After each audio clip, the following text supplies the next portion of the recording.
Amen. Thank you for that song. I will rise again. Kakain ulit tayo ng kanin. Amen. Tapos na ang low carb. Okay, tumayo tayong lahat. Let's all stand and open your Bibles with me to the book of James. Ngayong hapong ito, James chapter 3. Amen. James chapter 3. And we'll begin our reading sa verse 3.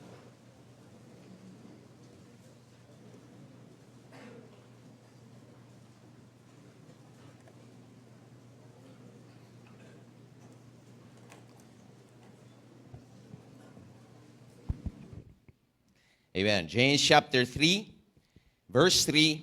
And basahin po natin all the way till the end of the chapter until verse 18. Gawin po natin responsive reading. I'll read verse 3. You read verse 4. At salitan po, kung ako niyo na po, say aloud, Amen. Amen. The Bible says, James chapter 3, verse 3, Behold, we put bits in the horses' mouths, that they may obey us, and we turn about their whole body.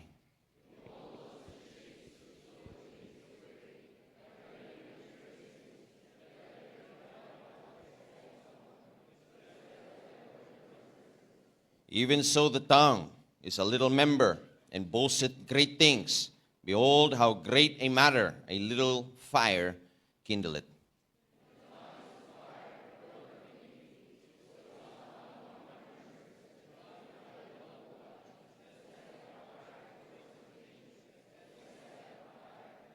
For every kind of beast, and of birds, and of serpents, and of things in the sea is tamed, and hath been tamed of mankind.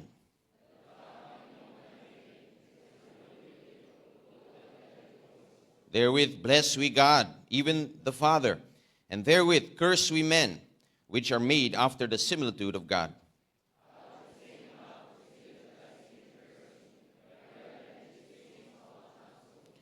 Doth a fountain send forth at the same place sweet water and bitter?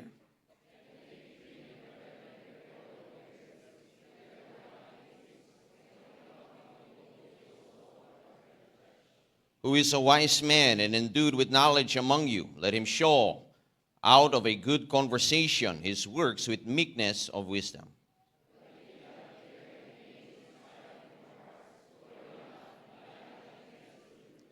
This wisdom descendeth not from above, but is earthly, sensual, devilish.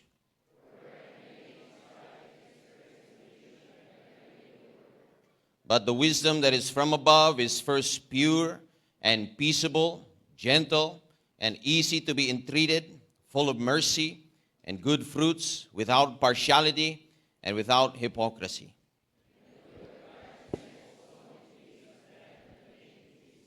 Amen. I'll keep your place dito po sa James chapter 3, but please go one more place in your Bibles. Look at Matthew chapter 12. Matthew chapter 12, verse 34.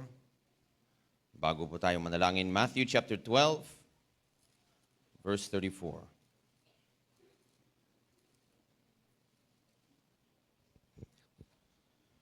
Basahin po natin verse 34 through 36.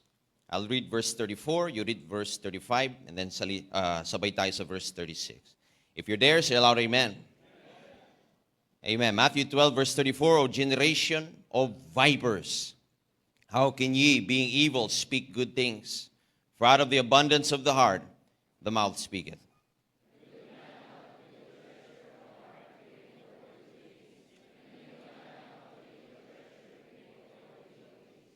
But I say unto you, that every idle word that men shall speak, they shall give account thereof in the day of judgment.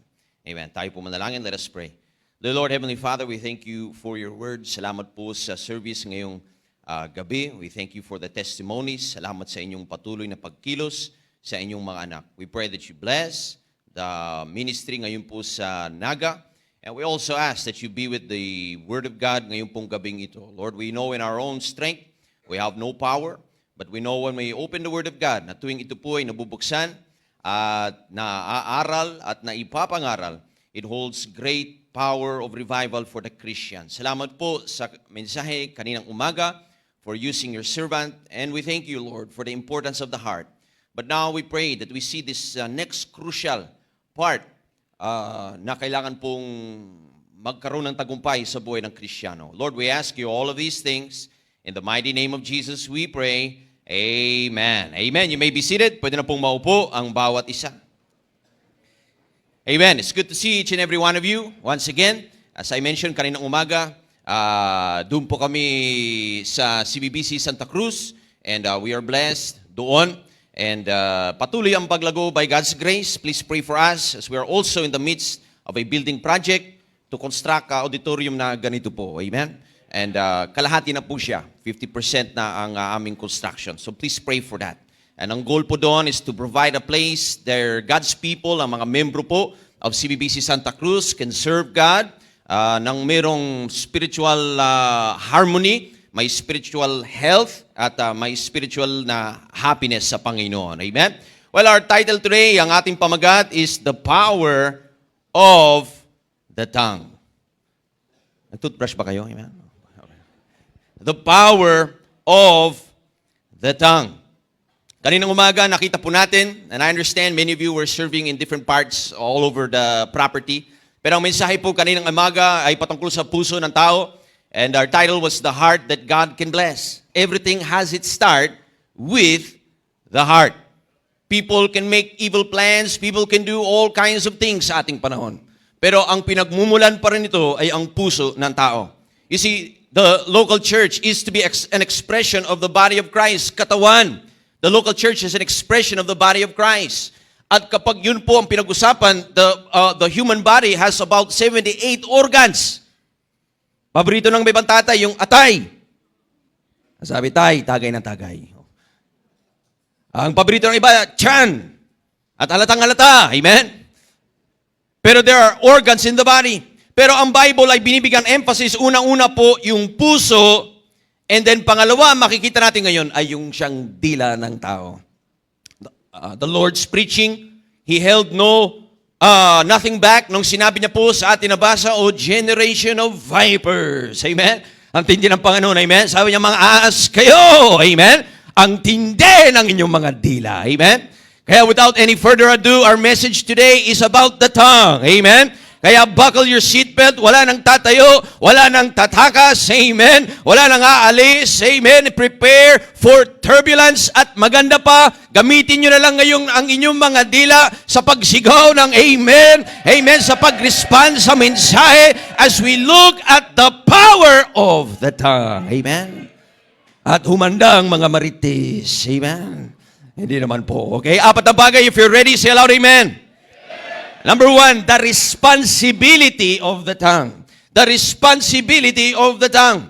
The Bible says, death and life are in the power of the tongue, and they that love it shall eat the fruit thereof. The tongue holds great power. Listen, ang dila ng tao ay connected sa puso ng tao. The tongue has power to build. It has power to destroy. It has power to intimidate. It has power to inspire. The tongue has power to tear somebody down. And it has power to build somebody up. It has power to discourage. It has power to encourage. Kaya po sabi ng Bible, the power of life and death are in the tongue. Ang iyong dila ay binigay sa iyo as a great responsibility mula sa Diyos.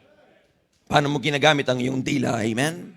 James chapter 3 verse 3. The Bible says, lahat ng mga ibang bagay ay ating nakokontrol, pero ang dila ng tao ay hindi nakokontrol. Merong pong mga example na binigay dyan si James na kung saan isang bagay, isang organ ng katawan na ating dila, kung tutusin ay napakaliit, pero ito ay nagagawa ng malaking pinsala sa buhay ng tao.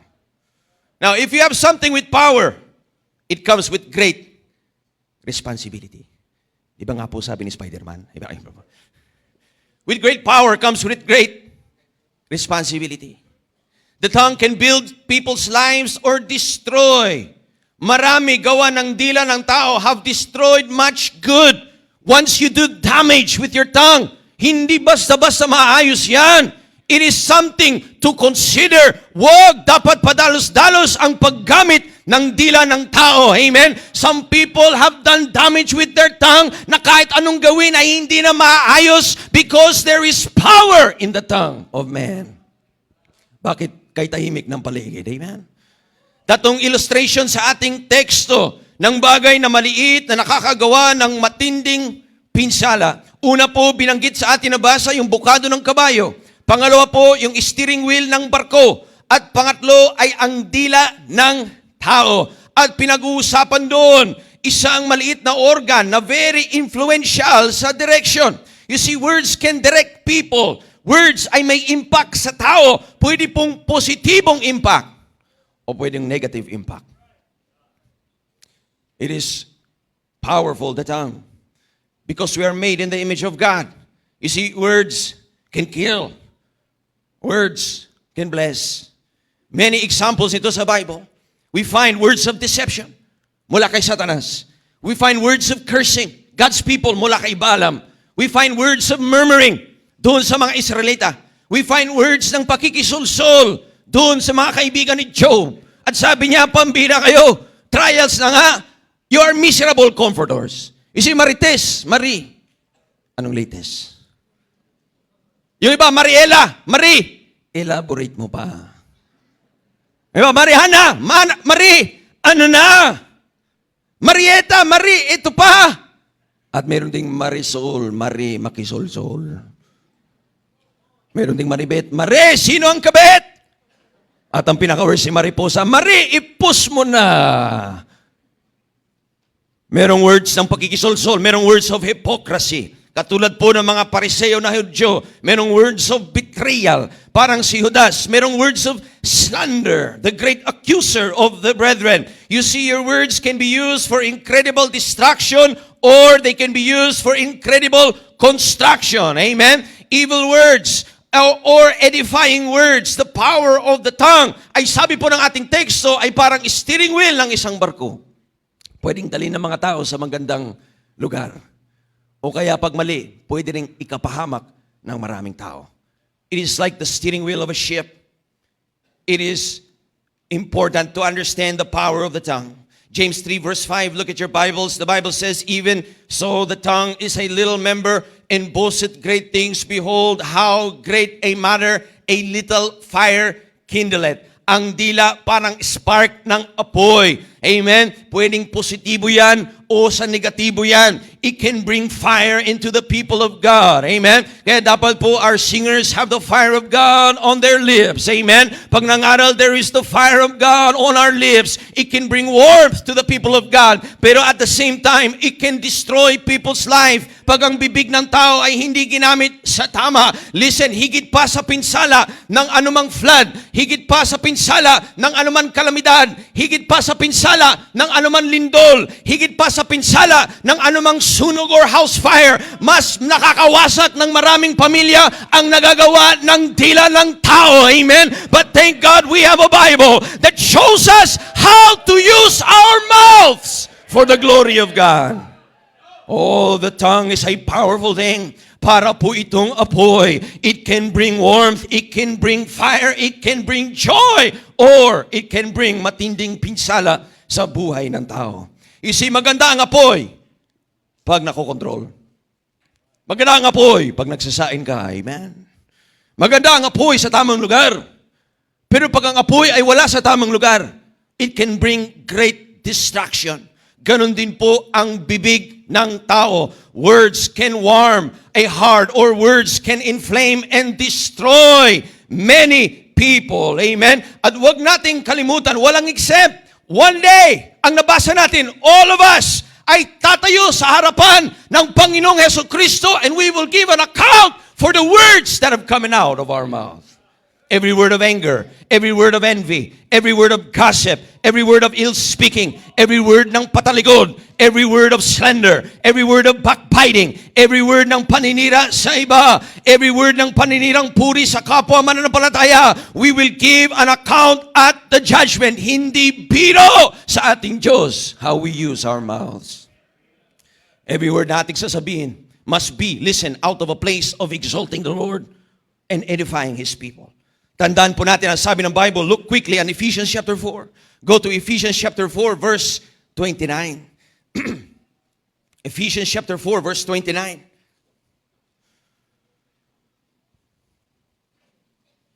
The Bible says, let no corrupt communication proceed out of your mouth, but that which is good to the use of edifying, that it may minister grace unto the hearers. And grieve not the Holy Spirit of God, whereby you are sealed unto the day of redemption. Let all bitterness and wrath and anger and clamor and evil speaking be put away from you with all malice. And be kind one to another, tender-hearted, forgiving one another, even as God, for Christ's sake, hath forgiven you. Amen. At tandaan din po natin ang sabi ng Colossians 4 verse 6, let your speech be always with grace, seasoned with salt, that you may know how you ought to answer any man. So number one, the responsibility of the tongue. Ikaw ay binigyan ng dila, ako ay binigyan ng dila. It is to be used for the glory of God. It has a great power in your tongue, and with great power comes great responsibility. Number two, I want us to see, medyo matindi ito, pero sa ating text, so number two, we see the ruin of the tongue. The ruin of the tongue. Go to verse 6. Go back to James chapter 3 verse 6. Ang sabi ng Bible sa verse 6, and the tongue is a fire, a world of iniquity. So is the tongue among our members, that it defileth the whole body, and setteth on fire the course of nature, and is set on fire of hell. For every kind of beast, of birds, and of serpents, and of things in the sea is tamed, and hath been tamed of mankind. But the tongue can no man tame, for it is an unruly evil, full of deadly poison. Ang dila ng iba, laso na lang. Lagi ang lumalabas. You see, gumamit ang Diyos ng mga figure of speech para ating maunawaan. Una po, makita natin the ruin of the tongue. We see a defiling tongue. A defiling tongue. Ibig sabihin, nakakapulot, nakakapoison ng kapwa Kristiyano, nakakapoison ng espiritu ng iba. Sabi ni Kristo sa Matthew 15, go quickly, Matthew 15 verse 10. I want you to see this verse. Our Lord Jesus Christ Himself tells us of the importance of words. Matthew 15 verse 10. The Bible says, and He called the multitude and said unto them, hear and understand. It's not that which goeth into the mouth that defileth a man, but that which cometh out of the mouth, this defileth a man. Amen? So, hindi po nakakarumi ang ating kinakain. Blessing po yan. Amen? Tayo po ay nasa bagong tipan. Amen? Hindi po kasalanan kumain ng lechon. Amen? Hindi na kasalanan kumain ng chicharon. Amen? Hindi kasalanan kumain ng isdang may kaliskis. Amen? Ang puset. Amen? At hindi rin kasalanan kumain ng ampalaya. Amen? Mga blessing po yan lahat sa atin. Amen? Hindi yan ang nakakapulot sa iyo. Ang sabi ng Panginoon, ang nakakapulot yung mga lumalabas sa iyong bibig. Yan ang lason na makamandag. Yan ang pollution and deadly poison. Marami na, they've been shot through the heart by the fiery darts of somebody's words na walang dahilan. Amen? It is the pollution of the mouth. At ang nakakatakot pa dyan, ang sabi ni Kristo, out of the abundance of the heart, the mouth speaketh. Listen, you learn about a person based on how they speak. Now, I'll go slowly here para ma-absorb. But listen to this. Sarcastic words come from a fearful heart. Judgmental words come from a discouraged heart. Carnal words come from a carnal heart. The person with a harsh tongue comes from an angry heart. Yung taong laging negative ang salita comes from an anxious heart. Yung taong overactive ang bibig comes from an unsettled heart. Ang tao na puro filthy, bastos lagi ang biro at lumalabas sa bibig ay may matinding karumihan sa loob. The person with a critical words has a bitter heart. Pero sa positive side naman, listen, the person with compassionate words has a loving heart. Amen?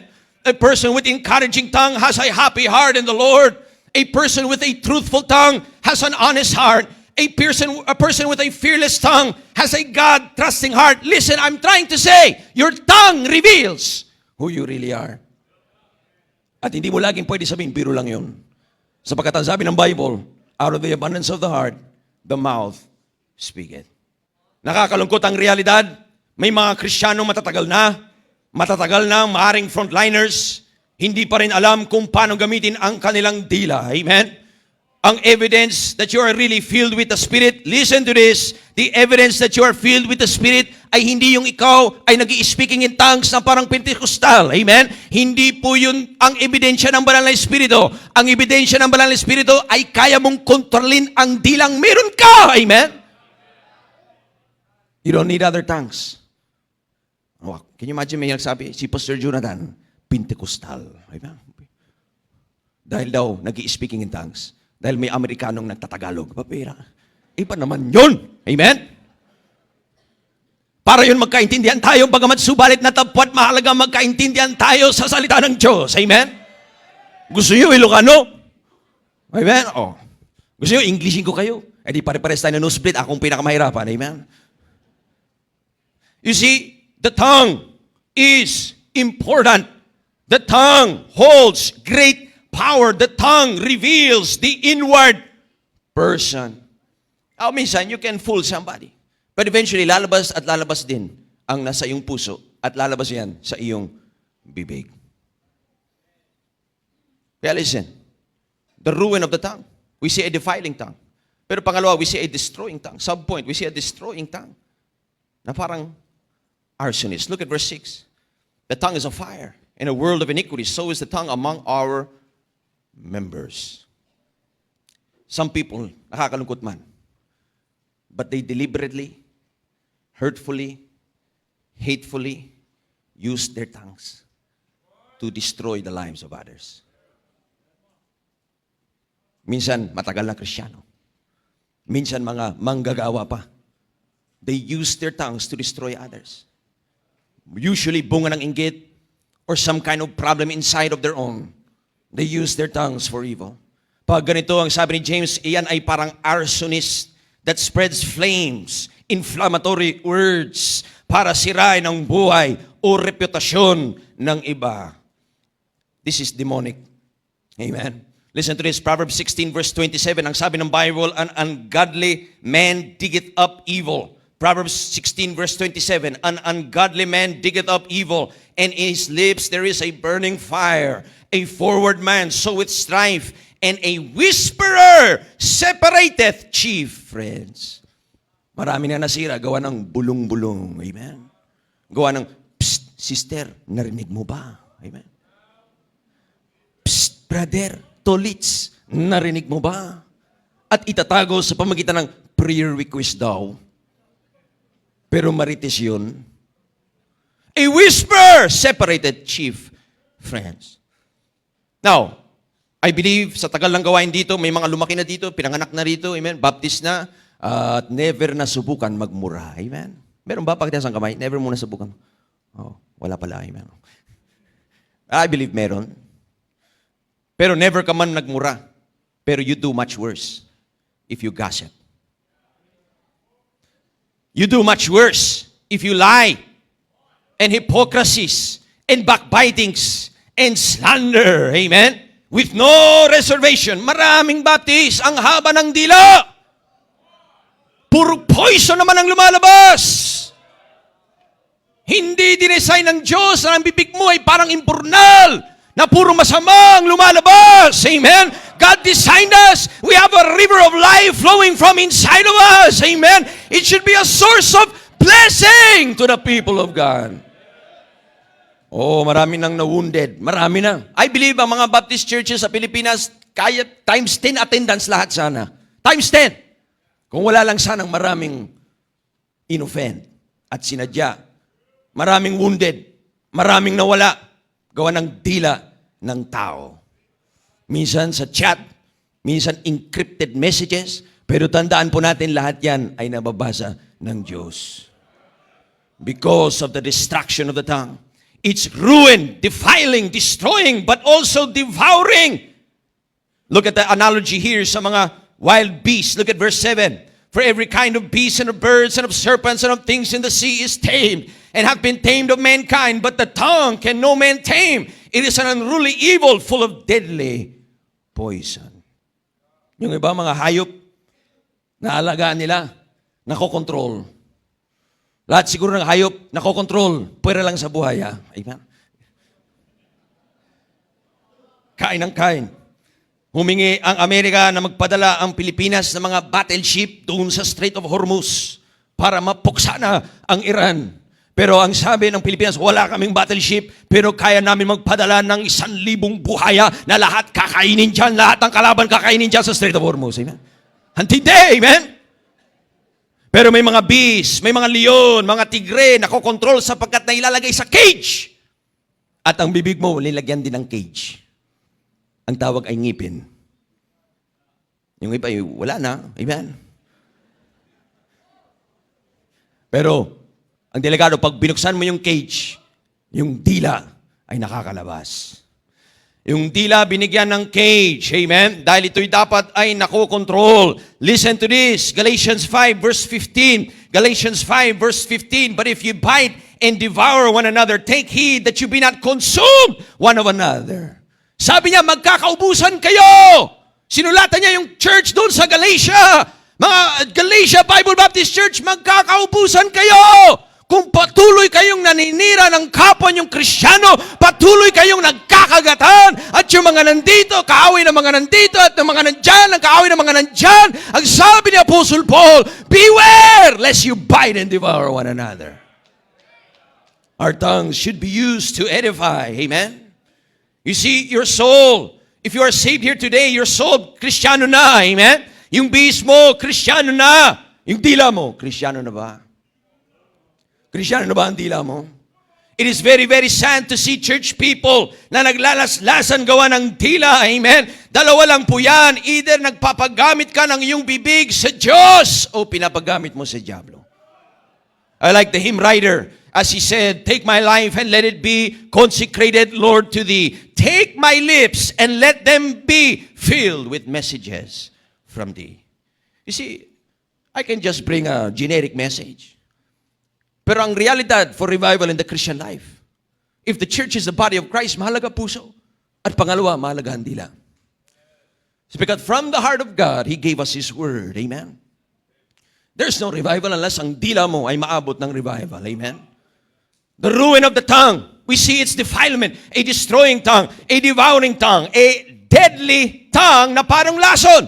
Yun po ang sabi ng verse 8. Look again in verse 8. James 3 verse 8. But the tongue can no man tame. It is an unruly evil full of deadly poison.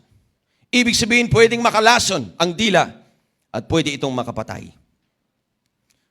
Many partnerships, winasak ng dila ng tao. Many harmony sana sa gawain, winasak ng dila ng tao. Maraming maganda sanang takbuhin, winasak ng buhay ng tao. Amen? Proverbs 18 verse 21, death and life are in the power of the tongue. Amen? Pwede rin ang dila ginagamit for character assassination. Matindi po ito. Proverbs 10 verse 18, the Bible says, he that hideth hatred with lying lips, and he that uttereth a slander is a fool. Proverbs 10 verse 18. Marami dito, I believe, hindi kayo maglalabas ng baril. You would not hurt somebody by shooting them with a physical na baril. Hindi ka rin mananaksak ng tao. Pero kung pumatay ka ng reputasyon at karakter ng ibang tao ay basta-basta na lang.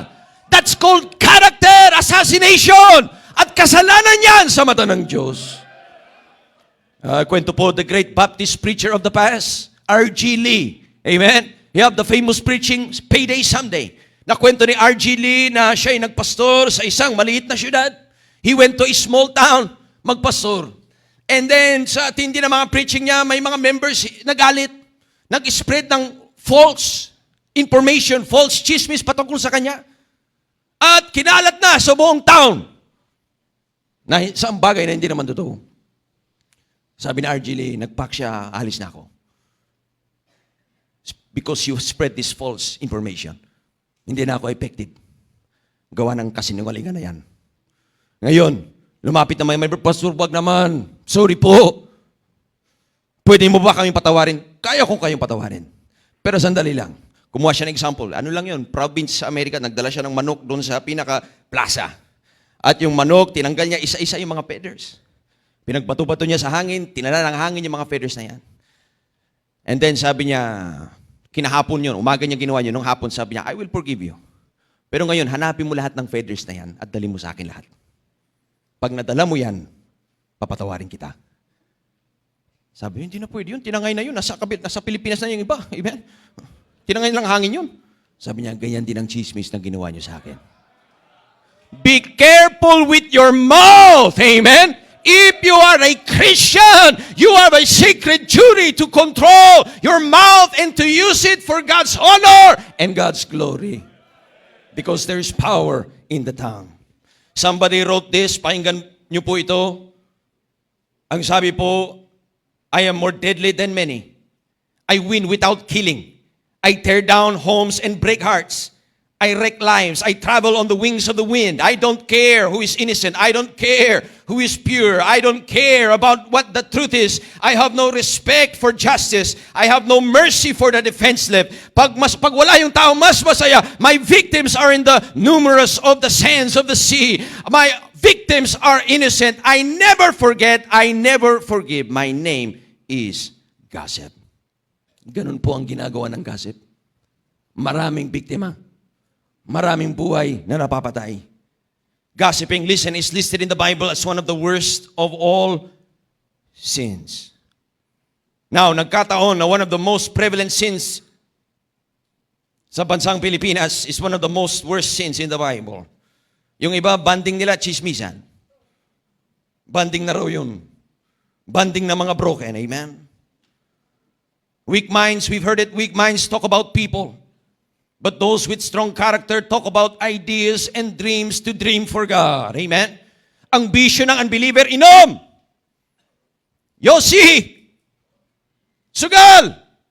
Sabi niya ba, wow, revival. Amen?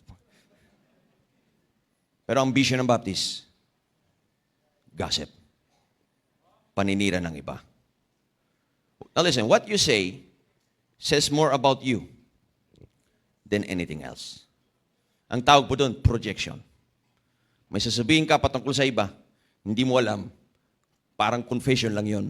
Ikaw ang pinaka-problema. People have opinions based upon what is in their own heart. We should never use our words as weapons. Darts of slander. Knife of backbiting. Ibahin mo. Karamihan kasi, amen? Lalo na sa Pilipinas, bubulain ka sa harap mo. Sasaksakin ka sa likod mo. Yan, ginawa kong prinsipyo sa buhay ko. Baliktad, amen? Bubulain ko pag wala, amen? Compliment. Don't criticize behind people's back. Compliment people behind their back, amen? Magsabi ka ng magandang bagay patungkol sa ibang tao, pag wala naman yung tao doon, amen? And never, never stab somebody in the back, amen? You see, in trying to pull someone down, you become the lowest of all. Backbiting comes from a jealous heart, an insecure heart. At akala mo hindi halata, hindi mo alam sa iyong ginagawa, lalo kang halata. Listen, walang atleta na magkikriticize sa taong, may taong nagja-jogging, medyo mataba pa, at least nagtatry. Pipintasan ba naman ng mga tao sa kanto? Nagja-jogging, ang taba-taba, amen? Kaya nga nagja-jogging, amen? Ngayon, kung makita yun ng atleta, sasabihin, wow, hindi niya pipintasan, amen? Pipintasan lang ng mga taong walang ginagawa sa kanto. Ang isang milyonaryo, hindi pipintas sa isang tao na nagsisikap magbukas ng business. Ang pipintas yung mga tambay ng barangay. At walang spiritual na tao na pipintas sa bagong Kristiyano. Pagkusi-encourage nila, amen? Listen to this from the former president ng Amerika, si Theodore Roosevelt. He said, it is not the critic who counts. It is not the man who points out how the strong man stumbles or the doer of deeds could have done better. The credit belongs to the man who is actually in the arena. Ibig sabihin po, madaling mag-criticize pag wala kang ginagawa. Pero subukan mong gumawa para sa Diyos. Amen? At ikaw ay batikos ng lahat. Amen? Hey, it is a privilege to serve the Lord. We see the ruin of the tongue. A defiling tongue, a destroying tongue, a devouring tongue, a deadly tongue. But now we see, pinaka-worst siguro sa lahat, a double tongue. A double tongue. Look at verse 9. James chapter 3, verse 9. Therefore bless we God, even the Father, and therewith curse we men, which are made after the similitude of God. Out of the same mouth proceeded blessing and cursing. My brethren, these things ought not to be so. Ought no so to be. Verse 11, doth a fountain send forth of the same place sweet water and bitter? Can a fig tree, my brethren, bear olive trees? Either a vine, figs? So can no fountain both yield salt water and fresh. A double tongue. Maraming Kristiyano sa church, sa bibig nila, wow, ang galing umawit. Amen? Wow, ang galing magsabi ng amen. At maganda yan. Amen? Magsabi ng praise the Lord. Magsabi ng hallelujah. Makipagkamayan sa bawat isa. At magsabi, there's a welcome here. Pag-uwi, ikikriticize ang gawain ng Diyos. Ikikriticize ang kapwa Kristiyano. Sasabihin ng mga sister, nakita mo ba yung suot ni sister? Pareho kami. Sinadya niya siguro yun. Nakita mo yung buhok ni sister? Tuwid na buhok, nagpakulot. Nakita mo yung buhok ni sister? Buhok na tuwid? Ay, buhok na kulot, nagpatuwid. These things ought not to be so, amen? Remember the words of God, bless. We are to bless one another. We must remember the words of God, bless, encourage, and build others. The words of Satan, confuse and deceive. At nabasa natin, every evil work. Now listen, wala sa hulog. Nabasa natin, wala sa hulog. Kung may bukal ng tubig at nagbibigay ng matamis na tubig at ng maalat na tubig. Parang ewan po yun, amen? Wala sa hulog. Kung may punong olibo, nagbubunga ng figs. Lalong wala sa hulog. Kung may Kristiyano at maganda ang salita sa harap ng mga Kristiyano at pagtalikod, kina-curse nila ang mga kapwa nilang Kristiyano. Amen? Out of the same mouth proceed blessings and cursings. James said, my brethren, these things ought not to be so. You see, James is the half-brother of Jesus. Amen? Luhaan niyo po. Nakita niya ang kuya niya, ang Panginoong Jesucristo. Perfect! Hirap kaya nun, ano? Perfect words, never nagkasala. Pag pinapalo sila magkakapatid, laging walang palo si Jesus. Amen? Kasi wala naman talagang kasalanan. Sasabihin ng mga ading niya, mga kapatid niya, Kuya, para ka naman walang kasalanan. Wala naman talaga. Amen? Panginoong Jesucristo, alam niyo po ba si Maria nanganak parang marami? Amen? With Joseph. Marami siyang half-brothers, half-sisters. Ano po? Pag laging pinapalo, laging walang palo si Jesus, laging perfect na lang ang words ng Panginoon. Amen? So, He was able to write this and show us what we are to do. You see, the ruin of the tongue, a double tongue. Now, nabasa natin, sabi ng Panginoon kanina sa Matthew 12 verse 34, nabasa natin kanina, O generation of vipers.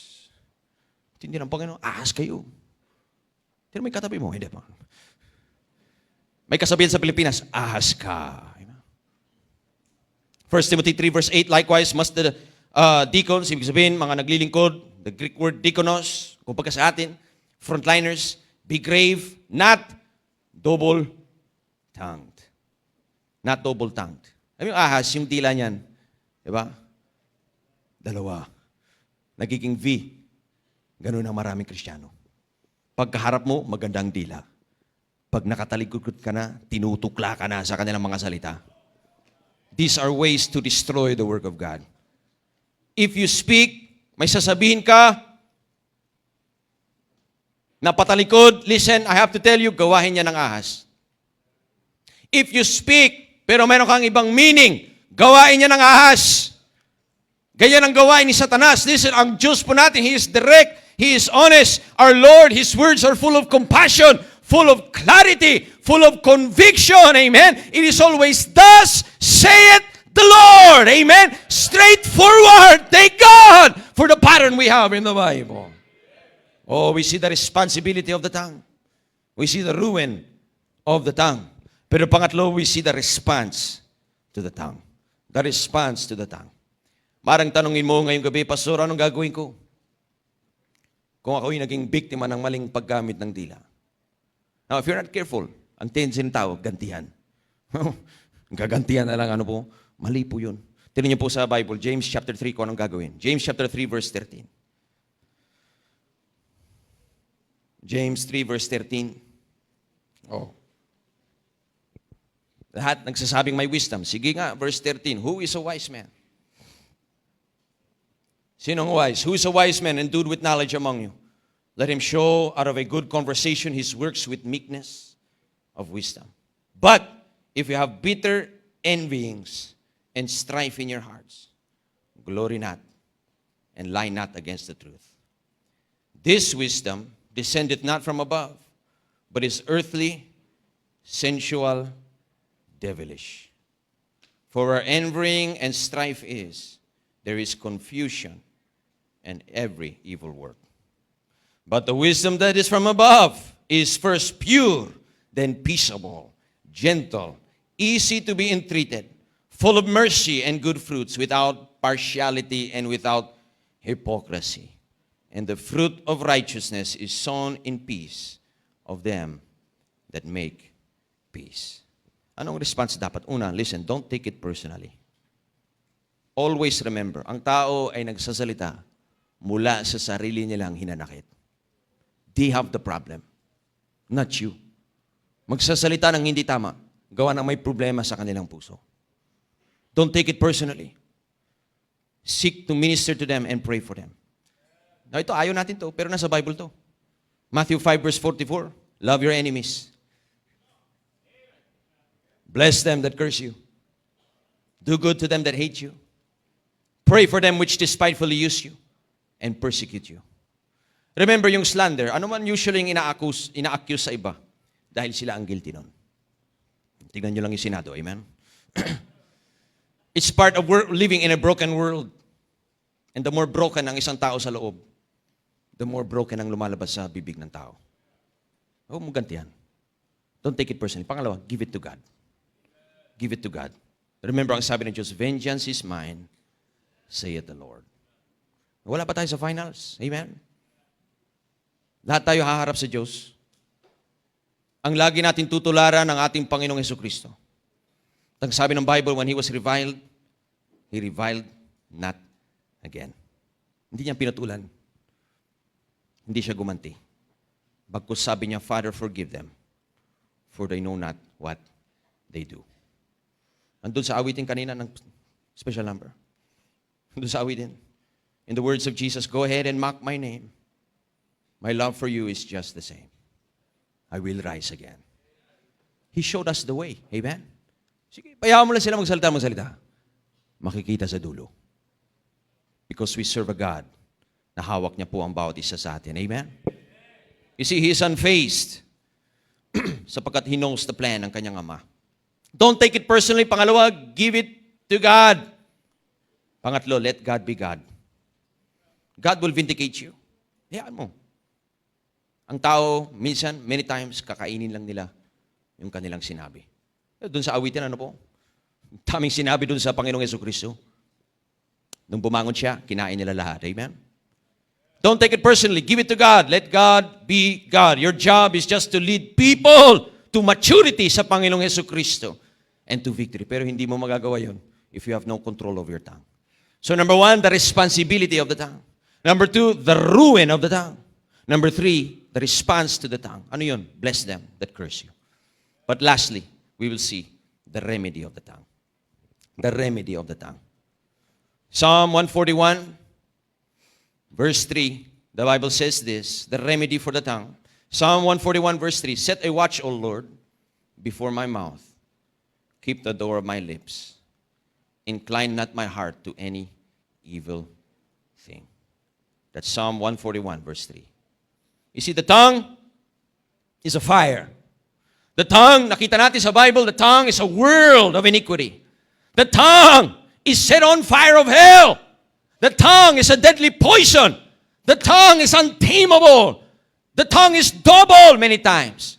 At nakita natin sa mensahe, many families have been destroyed because of the tongue. Many friendships have been destroyed because of the tongue. Many ministries have been destroyed gawa ng dila ng tao. Many reputations have been destroyed gawa ng dila ng tao. Amen? And the reason is people cannot control their tongue. Napapairal ng galit, napapairal ng inggit, napapairal ng kasalanan. At ang totoo, we cannot control our tongue. But there is one who can control our tongue. Amen? And it is the Lord Jesus Christ. Yes, we can control our diet, you can control your schedule, you can control your appearance. But the tongue, the truth is, hindi kayang kontrolin ng tao sapagkat ang dila ng tao ay nakakonek sa puso ng tao. Amen? Kaya ang mahalaga, ibigay natin ang puso natin sa Diyos. Amen? Because when God has your heart, He has your tongue. Amen? And He can use it for His honor and glory. Now, we've seen this whole message, ang problema ng dila. Pero ang problema ng dila ng tao, listen, is only symptomatic. Hindi po yun ang pinaka-problema. Simptomas lamang ng puso. Hindi na kailangang magtaka sa puso ng tao. Sapagkat sabi ng Bible, for out of the abundance of the heart, the mouth speaketh. But if we make sure na hawak ng Diyos ang ating puso, then our tongues will be controlled by the Master. Tanong ngayong gabi, hawak ba ng Diyos ang iyong puso? Bira mga yung people, gusto nila, hawak nila ang beat. Hawak daw nila ang beat. At yung mga adults naman, hawak daw nila ang bills. Bayarin. Mahalaga, hawak ba ng Diyos ang iyong puso?